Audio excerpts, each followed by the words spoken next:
الحمد لله حمدا كثيرا كما أمر إذعانا لربوبيته وإرغاما لمن جحد به وكفر وأشهد أن لا إله إلا الله وأشهد أن سيدنا محمدا سيد الخلائق والبشر اللهم صل وسلم وبارك عليه وعلى آله وصحابته الغر أما بعد.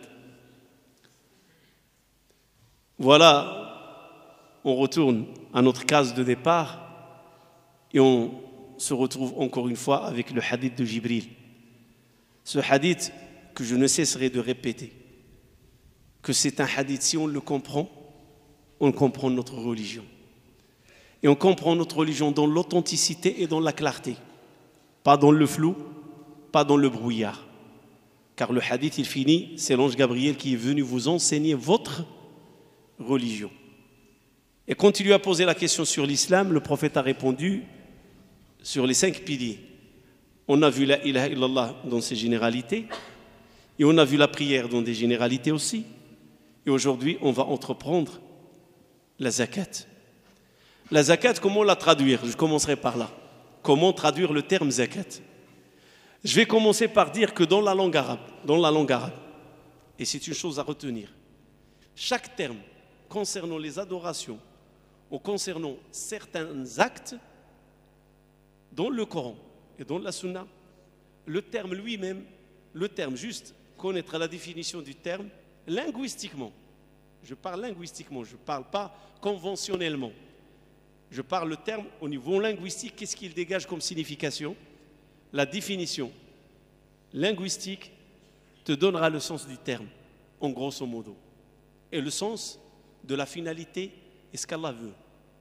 Si on prend par exemple la prière, on dit en arabe salat. As-salat, linguistiquement, veut dire invocation.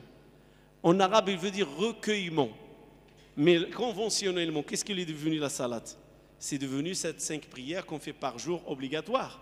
Les ruku', les sujud, inclinaison, prosternation, tahiyyat, Allahu Akbar, Sami Allahu liman hamida, lecture. Et tout cet ensemble, c'est quoi? C'est des invocations, c'est des recueillements. La zakat, c'est la même chose. Le terme zakat veut dire purification. Et donc, si on veut donner une définition complète, purification avec effort et sortie de résultats. C'est comme il y a une machine dans laquelle tu mets des ingrédients, il y a un moteur qui fonctionne et tu as la sortie de quelque chose finalisé à la fin.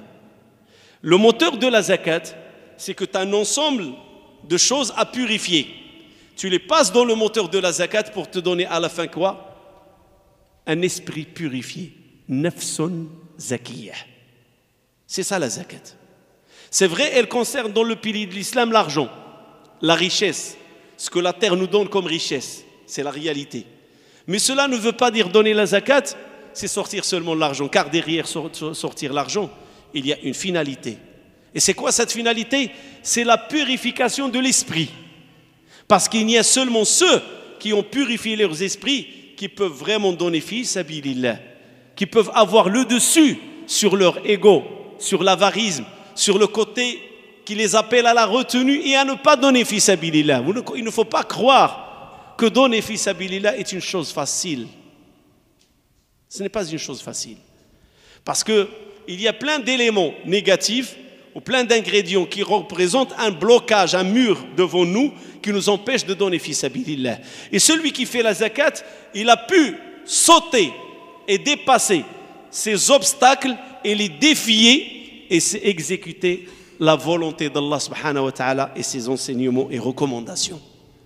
Et d'ailleurs, le plus grand jurement, dans le Coran, il y a les jurements, al-qasam, par l'étoile filante, par les semouselles qui sèment les vents, par le temps, par Doha, la clarté du matin, par le soleil.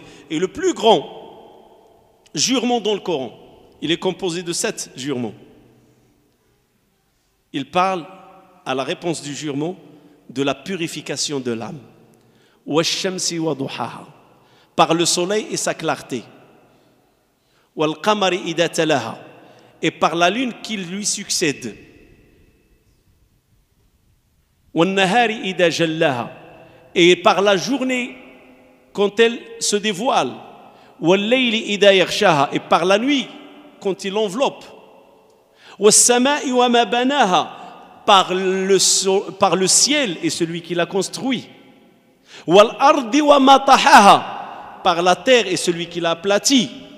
وَنَفْسٍ وَمَا سَوَّاهَا, par l'âme et comment elle a été créée et faite.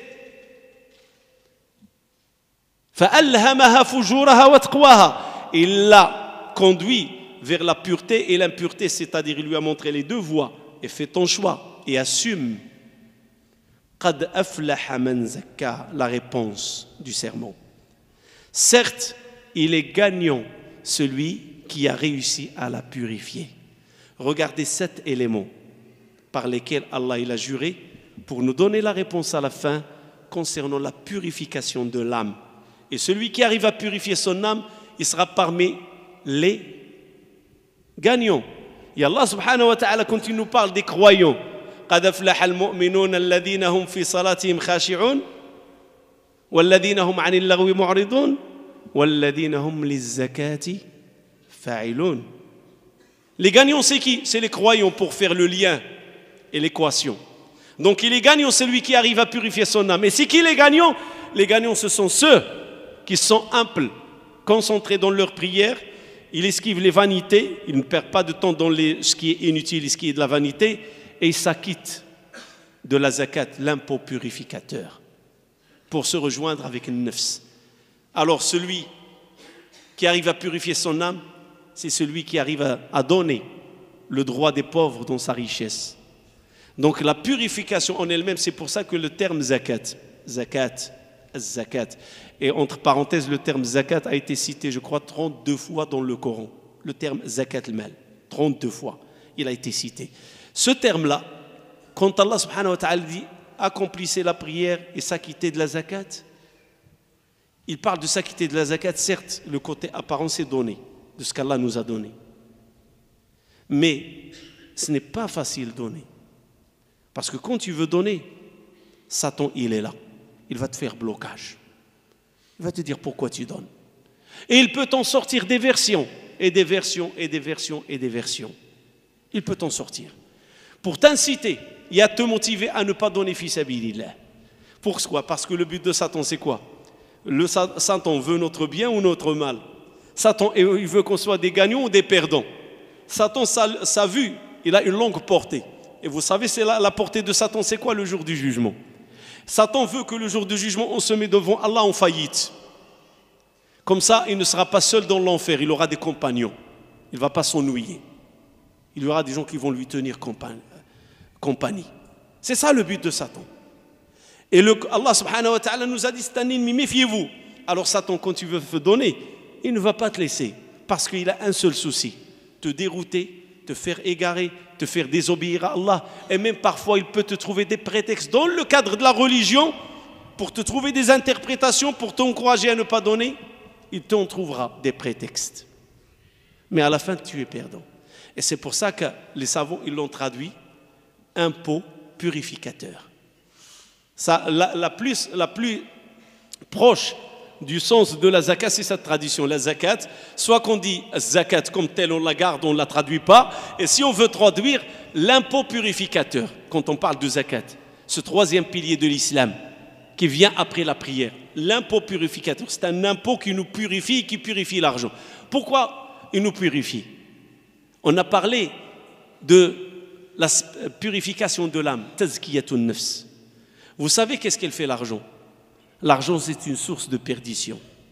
L'argent, c'est une source de problème. L'argent, c'est une source de tyrannie. L'argent, c'est une source de turpitude. L'argent, c'est une source d'injustice. Et le prophète sallallahu alayhi wa sallam, il a juré. Il a dit, Wallah, par Allah, ce n'est pas la pauvreté que je crains pour vous. Non, non, non, non, non. À un certain moment, Sahaba, ils ont entendu parler de la richesse d'Al-Bahreïn qui est arrivée, les impôts, l'impôt purificateur. Et Sahaba, ils ont souffert, ils ont galéré. Ils n'avaient pas beaucoup d'argent. Alors ils sont venus chercher dans cette zakat leur part.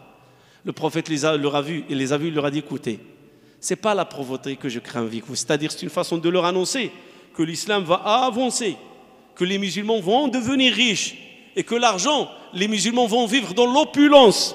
Dans la bourgeoisie, avec le temps, il faut attendre. Et effectivement, c'est ce qui en est. Il a dit, ce n'est pas la pauvreté que je crains pour vous. Vous savez ce que je crains pour vous? Je crains pour vous ce bas monde. Quand ce bas monde va être étalé pour vous comme il a été étalé à ceux qui vous ont précédés. Alors ils se sont concurrenciés, ils se sont battus pour le bas monde.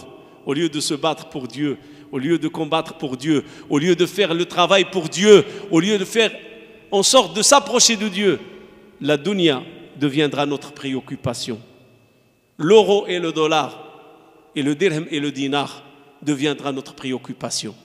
Et qu'est-ce qui va y arriver après? Une fois qu'on va faire de ça notre préoccupation, la jalousie, la haine, s'entretuer, faire l'injustice, comploter. C'est ça ce que fait la dunya. Et c'est ce qu'il a dit le prophète sallallahu alayhi wa sallam. Il a dit, j'ai peur que la dunya soit étalée pour vous comme elle a été étalée pour eux. Et vous allez la concurrencier comme ils l'ont concurrenciée. C'est-à-dire la concurrence dans la dunya. Pas pour Allah, concurrencier pour la dunya. Elle va vous détruire comme il les a détruits. فَتَهْلِكُكُمْ كَمَا أَهْلَكَتْهُمْ. Elle vous détruira de la même façon qu'elle les a détruits. Aujourd'hui, on le voit. Les gens pour la dunya, qu'est-ce qu'ils sont en train de quoi ils sont capables de faire? J'en ai vu dans des situations, des gens dépenser des milliers dans des affaires qui ne valent pas 100, juste pour le plaisir de dire qu'il a eu le dessus, qu'il a gagné l'affaire. Et pendant qu'il y a des pauvres.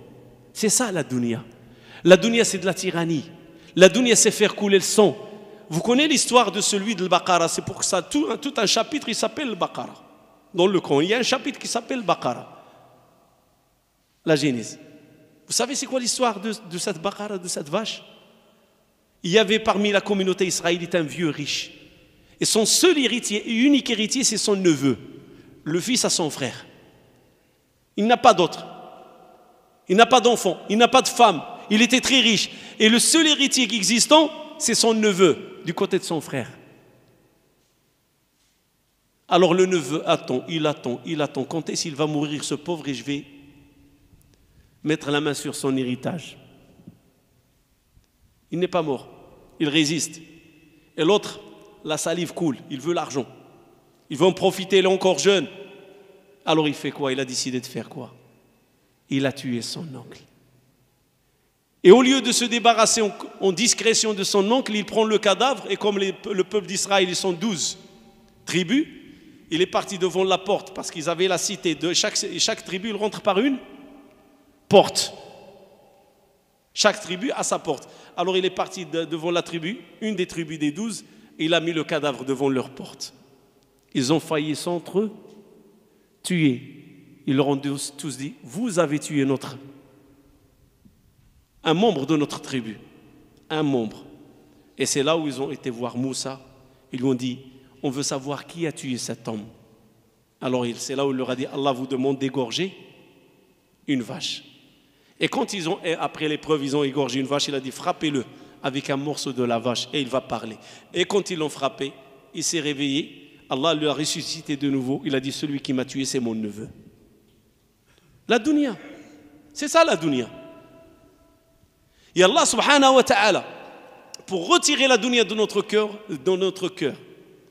il nous a mis une épreuve. Cette épreuve, c'est un pilier de l'islam. Et s'appelle la zakat, impôt purificateur. Pour voir, est-ce que nous, on va se rappeler du pauvre? Il a mis le riche devant une épreuve. Cette épreuve, c'est donné à son frère pauvre. Mais la réalité, ce n'est pas une épreuve pour donner à ton frère pauvre. C'est une épreuve entre toi et ton ego. Est-ce que tu vas avoir le dessus sur l'amour de la dunya? Ou est-ce que tu vas laisser la dunya te mener par les narines et tu deviens sa bête et elle devient ton chef? Vous savez, Ibn Taymiyyah, il a une très belle phrase concernant l'argent. Il dit, fais de l'argent comme tu fais de l'âne. Dieu te l'a créé pour monter dessus et non pour qu'il te monte dessus. Il dit, fais de l'argent comme tu fais avec ton âne. Monte dessus et ne le laisse pas monter au-dessus de toi. Aujourd'hui, il y en a devant la dunya. Ce sont eux les ânes. Et la dunya, c'est leur chef. C'est elle qui les guide. C'est elle qui tient les rênes. C'est elle qui fait d'eux ce qu'elle veut. La dunya. Et quand la dunya arrive à ce niveau, à nous contrôler elle devient elle qui détient les rênes, croyez-moi, on ne peut être que dans une seule voie. C'est la voie de la perdition. C'est ça la dunya. Et c'est pour ça que la zakat existe dans l'islam. Purifier nos âmes, avoir le courage de sortir de l'argent. Et il y en a des récits dans le Coran. Je vais vous en raconter des récits. Parce que comme on a fait avec la ilaha illallah, comme on a fait avec la prière, on va faire la même chose. On va prendre un récit, soit de la sunna, soit du Coran, dans lequel Allah subhanahu wa ta'ala nous montre comment Allah comble ceux qui donnent et comment Allah châtie ceux qui sont des radins. Et l'argent, c'est une épreuve. Et d'ailleurs, l'argent, en français, c'est argent. Argent, c'est métal, le fidda. Et en langue arabe, l'argent, il a un autre terme, pour vous dire. Je reviens à ma case de départ encore une fois, que dans l'arabe, quand on choisit un terme, le terme, il a un sens. On appelle l'argent en arabe al-mal. Al-mal. Et le mal, mala yamilu, se pencher. L'argent, en arabe, veut dire al-mal. Et l'argent, qu'est-ce qu'elle fait de nous? Elle nous fait pencher vers le bas monde et nous éloigne de l'au-delà. Il nous fait pencher vers Jahannam, il nous éloigne du paradis. Il nous fait pencher vers le mal, il nous éloigne du bien. Et Allah subhanahu wa ta'ala le dit dans le Coran, quand on veut détruire une cité, qui sont les initiateurs? Les premiers fondateurs de la destruction et qui vont causer la destruction de la cité. Est-ce qu'il a dit les pauvres? Non. Il a dit les riches. Amarna mutrafiha. Un décret descend de notre part sur les riches. Et qu'est-ce qu'ils vont faire les riches dans la cité? La turpitude, le mal. Ils ont l'argent. Et vous en entendez des choses que font les Européens, les Occidentaux, les Américains, les Australiens quand ils vont dans des pays pauvres où la pauvreté est enracinée jusqu'aux os chez les gens. Qu'est-ce qu'ils font avec leur argent? Qu'est-ce qu'ils achètent avec leur argent? La turpitude. Ils prennent les mineurs comme des yo-yo. Ils jouent avec leur argent. Et c'est ce qu'Allah a dit. Quand on veut détruire une cité, un décret descend sur les bourges et les riches. Et ils vont faire quoi, ces bourges et ces riches? Ils vont dépenser dans la turpitude. Ils vont dépenser dans l'injustice. Ils vont dépenser dans l'humiliation du pauvre. Ils vont dépenser dans l'humiliation et faire prosterner la société devant eux pour prendre quelques miettes, quelques euros, quelques dollars. Et là, la colère d'Allah envers ces gens-là est méritée. Et son décret ne tardera pas. Voilà ce qu'elle fait la richesse. Et c'est pour ça que l'islam, il veut qu'on purifie notre ego. Il veut qu'on purifie notre esprit. Et dans la purification de notre esprit, de notre ego, il y a la purification de notre argent. Et pour ne pas tarder trop, on a fini le ramadan. Et le ramadan, c'est un mois de bénédiction. Et je dirais que le ramadan, c'est un mois qui nous accorde certains moments, des scénarios qu'on ne peut qu'imaginer et qu'on ne croit pas qu'on peut les voir réellement. Et on en voit de toutes les couleurs. Chaque fois, je reste figé devant des situations, je m'étonne tellement que c'est beau, tellement que je ne peux pas interpréter, ni trouver les mots pour expliquer mes sentiments. Je dis, ce n'est pas possible. Et mais à la fin, je trouve une sortie. Je dis, la umma de Muhammad sallallahu alayhi wa sallam, c'est une umma de bien. C'est une umma qui arrivera toujours et sera toujours à la hauteur de donner des leçons. C'est vrai, on n'entend pas des milliards et des milliards, mais pour le peu qu'on connaît. Et pour le peu qu'on connaît des contraintes de la vie. Et vraiment, quand je dis les contraintes de la vie, surtout dans le contexte actuel, le jour de l'Eid, le frère trésorier ouvre la caisse chez les femmes. Il trouve une enveloppe. Dans cette enveloppe, il y a un chèque certifié et un courrier adressé à l'imam. C'est une jeune fille. Je dis jeune fille. Ce n'est pas une fille bourge. Ce n'est pas une fille qui fait du business ou du commerce. C'est une jeune fille qui vient de finir ses études et elle commence à travailler. Elle met un chèque certifié de 10 000 euros pour la mosquée. Qu'est-ce qu'il écrit dans son courrier? D'abord, il nous fait confiance totale au niveau comment va-t-on utiliser l'usage de ce chèque. Il dit, je vous laisse le plein pouvoir sur le chèque. Et nous, on la rassure sur le plein pouvoir chèque. Le chèque ne peut aller que dans un sens bénéfique pour la mosquée et pour la communauté.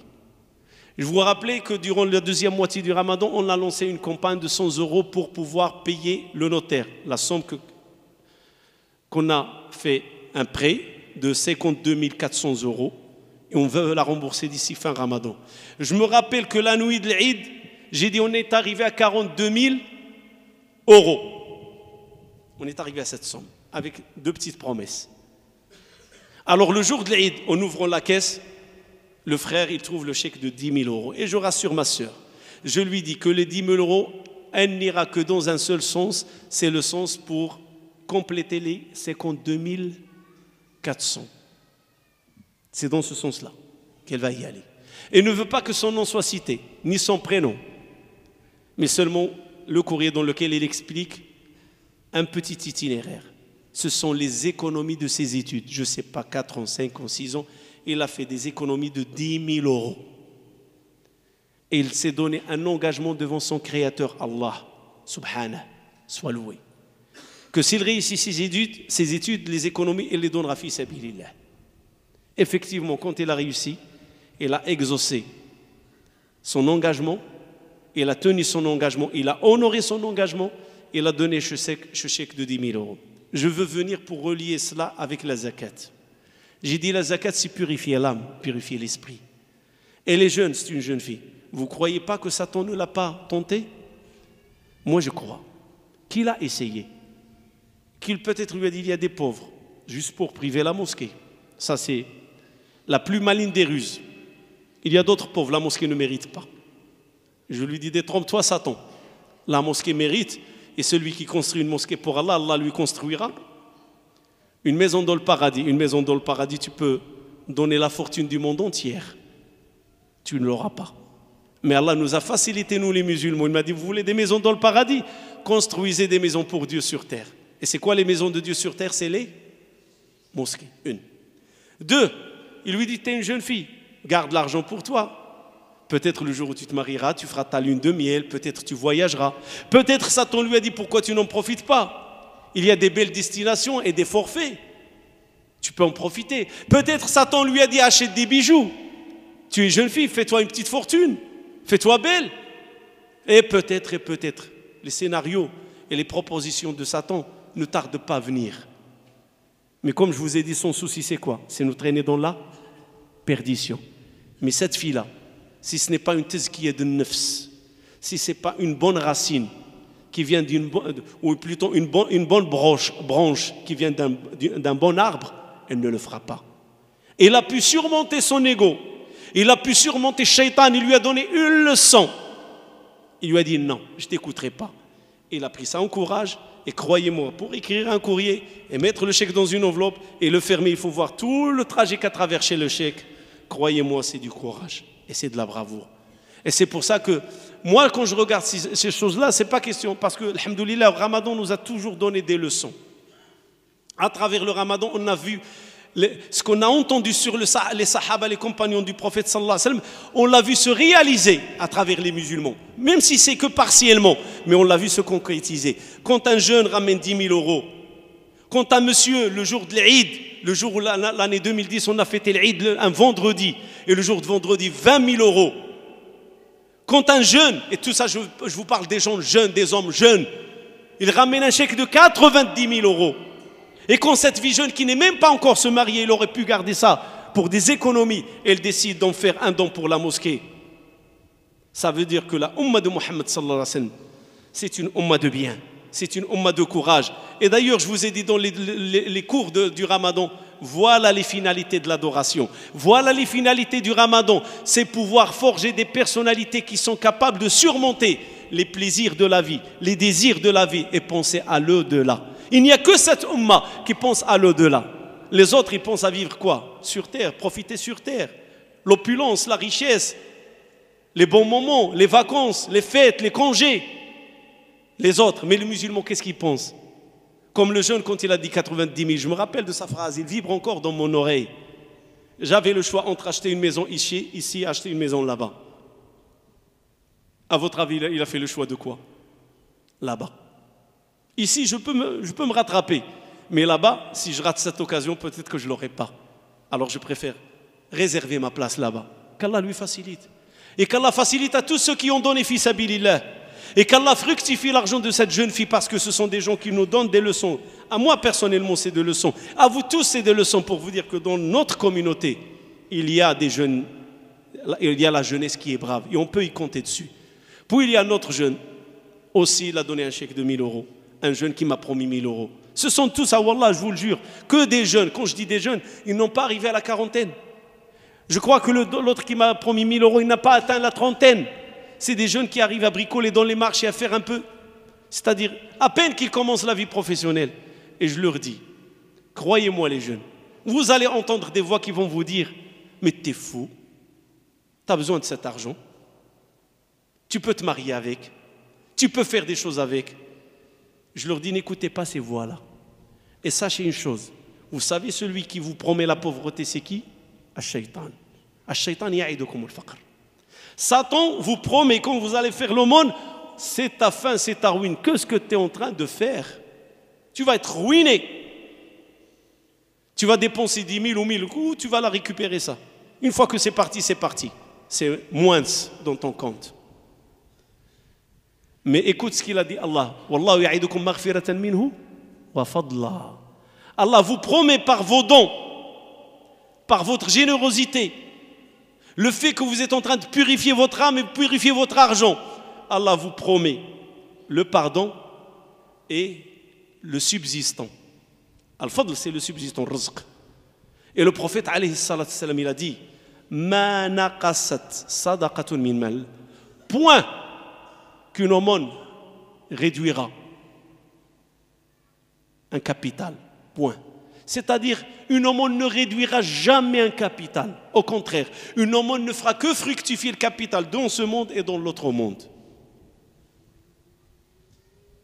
Ya Allah, accepte le monde de cette sœur, accepte son don et mets-le dans sa balance et le trouve le jour du jugement quand les gens auront délivré par la main droite et des gens par livré de la main gauche, elle le trouvera, Inch'Allah, dans sa main droite, noté, et il va peser lourd dans sa balance, Inch'Allah. إن الله وملائكته يصلون على النبي يا أيها الذين آمنوا صلوا عليه وسلموا تسليما اللهم صل على سيدنا محمد وعلى آل سيدنا محمد كما صليت على سيدنا إبراهيم وعلى آل سيدنا إبراهيم وبارك على سيدنا محمد وعلى آل سيدنا محمد كما باركت على سيدنا إبراهيم وعلى آل سيدنا إبراهيم في العالمين إنك حميد مجيد اللهم إننا نسألك أن تتقبل منا صلاتنا اللهم تقبل منا صلاتنا وتقبل منا صيامنا لرمضان وبلغنا رمضان المقبل بالصحة والعافية والسلامة يا أرحم الراحمين يا رب العالمين اللهم يا رحمن يا رحيم ارحم المسلمين والمسلمات المؤمنين والمؤمنات الأحياء منهم والأموات الآباء والأمهات الإخوان والأخوات الأبناء والبنات إنك سميع مجيب الدعوات رب أوزعني أن أشكر نعمتك التي أنعمت علي وعلى والدي وأن أعمل صالحا ترضاه وأدخلني برحمتك في عبادك الصالحين اللهم أدخلنا برحمتك في عبادك الصالحين اللهم أدخلنا برحمتك في عبادك الصالحين اللهم أدخلنا برحمتك في عبادك الصالحين اللهم انصر الإسلام والمسلمين وأذل الشرك والمشركين واعلي بفضلك راية الحق والدين وانصر اللهم عبادك المجاهدين في كل مكان يا أرحم الراحمين يا رب العالمين اللهم هيئ لهذه الأمة أمر رشد يعز فيه أهل طاعتك ويذل فيه أهل معصيتك اللهم هيئ لهذه الأمة أمر رشد يعز فيه أهل طاعتك ويذل فيه أهل معصيتك اللهم هيئ لهذه الأمة أمر رشد يعز فيه أهل طاعتك ويذل فيه أهل معصيتك اللهم كن معنا وليا ونصيرا وظهيرا اللهم كن معنا وليا ونصيرا وظهيرا اللهم كن معنا وليا ونصيرا وظهيرا اللهم أعنا على ذكرك وشكرك وحسن عبادتك اللهم أعنا على ذكرك وشكرك وحسن عبادتك اللهم أعنا على ذكرك وشكرك وحسن عبادتك اللهم إنا نسألك الخير لإخواننا وأخواتنا الذين أنفقوا في شهر رمضان اللهم إنا نسألك أن تديم عليهم النعم اللهم كما أنعموا على عبادك في هذا الشهر فأعانوا الصائمين على الإفطار نسألك يا الله أن تديم عليهم نعمك ظاهرة وباطنة اللهم أدم عليهم نعمك ظاهرة وباطنة واحفظهم في بيوتهم واحفظهم في صحتهم واحفظهم في أزواجهم واحفظهم في أولادهم واحفظهم في أموالهم واحفظهم في أنفسهم واحفظهم في دينهم وإيمانهم اللهم احرسهم بما حرست به كتابك اللهم احفظهم بما حفظت به كتابك اللهم احفظهم بما حفظت به كتابك أخ تصدق ب100 أورو على الوالدين نسأل الله سبحانه وتعالى أن يرحم والديه اللهم رحمة واسعة للوالدين اللهم رحمة واسعة لأموات المسلمين أخونا الحسن ودعي المعروف عن الإخوة كثيرا فقد والده في يوم ثاني عيد. نسأل الله سبحانه وتعالى أن يتغمده برحمته وأن يدخله في فسيح جنانه. وأنا أريد أن أبشر عائلة ودعي. أنا غسلت هذاك السيد، غسلته البارح وصلينا عليه هنا، وأنا أريد أن أبشرهم بشهادة مني والله لا كذب فيها. غسلته من اللي غسلته إنسان طبيعي جدا، والله لما وضعته في الصندوق مع الإخوة تبسم، والله العظيم. لما كان فوق كيتغسل لا شيء، لما وضعته في اللحد والصندوق لحد كأنه دخل إلى قبره جاءت الابتسامة على فمه. فنسأل أن يكون في فسيح جنانه، وأن يجعله الله في رضوانه، ويجعل المسلمين أموات المسلمين كلهم قبورهم روضة من رياض الجنة. أخ آخر فقد واحد من العائلة ديالو، نسأل له كذلك أن يرحمه ويغفر له. اللهم وسع مدخله واكرم نزوله واغفر لنا وله، واجعلهم من السابقين بالخير، واجعلنا من اللاحقين بخير، وابدلهم دارا خيرا من دارهم واهلا خيرا من اهلهم يا ارحم الراحمين يا رب العالمين. اللهم لا تفتنا بعدهم ولا تحرمنا اجرهم يا ارحم الراحمين. اللهم لا تفتنا بعدهم ولا تحرمنا اجرهم، واحسن خاتمتنا كما احسنت خاتمتهم. سبحان ربك رب العزه عما يصفون وسلام على المرسلين والحمد لله رب العالمين. زكاة الفطر جمعنا فيها 23 900. La zakat du fitr, on a ramassé 23 900. Il a été envoyé. Donc quand on aura le reçu, on l'affichera, Inch'Allah. الفلوس مشاو وملي يجي الرسول راه يتعلق إن شاء الله.